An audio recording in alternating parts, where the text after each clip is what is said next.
All the Sherlock Holmes stories take place in the Victorian era. So this time period was very different than everything that had come before it because it was right after what we now call the Industrial Revolution.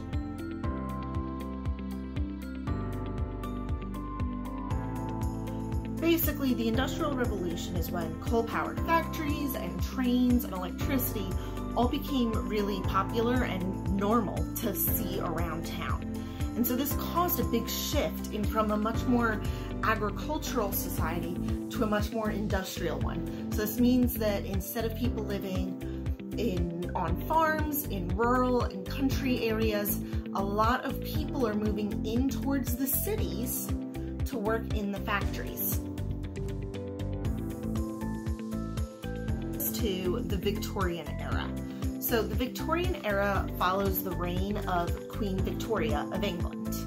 Now, why would an entire time period of history be named after one lady that was queen of one country? Because she was that important. During this time, England was the center of what is called the British Empire. So England, Britain, was doing a lot of conquering and creation of colonies around the world.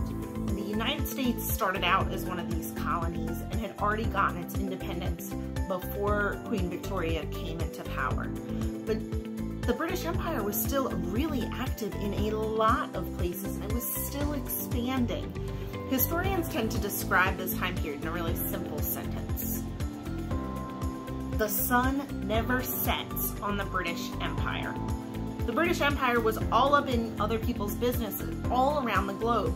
Canada, New Zealand, Australia, India, Hong Kong, all of these different places all throughout Africa. I mean, it was so many places that literally around the entire globe there were colonies of Great Britain. In addition to all of the things that they were doing overseas, Great Britain had a lot of things going on at home as well, which is what we're going to focus on a little bit more right now. So living in England during the Victorian era had a big gap between the haves and the have-nots, between the rich and the very, very poor. Many of the poor people lived in slums in urban areas, working long hours in the factories. And they were barely getting by. They were not getting paid a whole lot to do this really dangerous, dirty work in the factories. This was before things like minimum wage, workers' comp, health codes, and all of these other laws that we now have. Conditions in these factories were so bad that there was a lot of disease, there were a lot of health problems caused by working in these factories. And a lot of these health problems hadn't really been identified by doctors just yet. Keep in mind, with all of these factories being so new, the concept of air pollution was really new. And it was causing a lot of lung problems inside the people that were working in these factories. And people didn't have the language to describe it. They didn't understand yet how diseases spread. A lot of these lung diseases were called consumption. And basically it was this idea of you had like lots of coughing and lung problems and you were slowly wasting away and gonna die, you had consumption.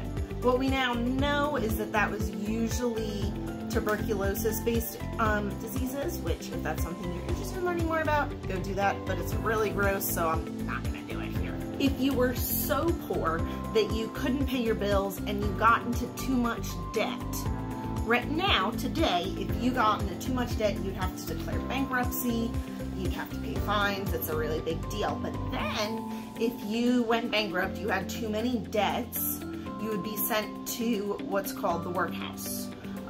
It was nicknamed debtor's prison. So the idea was that you would go to this place and you would work there to pay off your debt. And once your debt was paid, you can go back into society and move on with your life. The reality is a lot of the people that entered these workhouses never left. You would go and they would charge you for things like housing and clothes, but that puts you more into debt. Oh, you get sick, you have to get medicine? Okay, well, but now you're more into debt, you owe us more time. And so many people desperately tried to avoid these workhouses because many people felt that if you went in, it was a death sentence. There was nothing good about it. So keep that in mind as we talk about some of the people in very, very rich society, how that was so very different from them. In absolute opposite direct contrast of how the poor people were living, the rich people were having a great time throughout all of this time period. They were riding around in their carriages, they were going to grand parties in these beautiful dresses, these sharp tuxedos. There's a lot of gambling, there was a lot of partying. Many well-to-do families had a city residence and a country estate. So the country estate would be where like the family lived traditionally, but the city home was where it was happening and they were going to all the parties. And so you see these people and they have servants that they've hired, and it's a very, very different world for these rich people.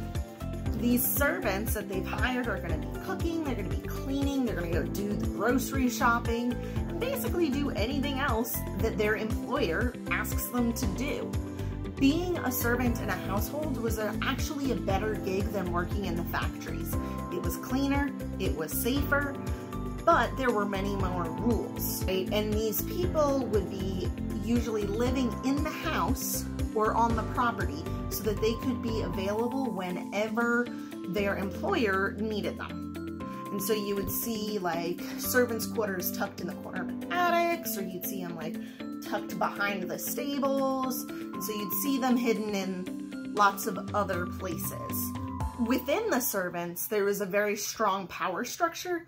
Most households either had a butler or a housekeeper, and they were in charge of everyone underneath.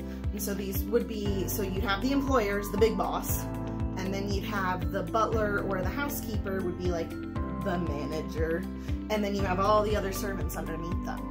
And so it very much, there was an idea of who does what to serve the people above them.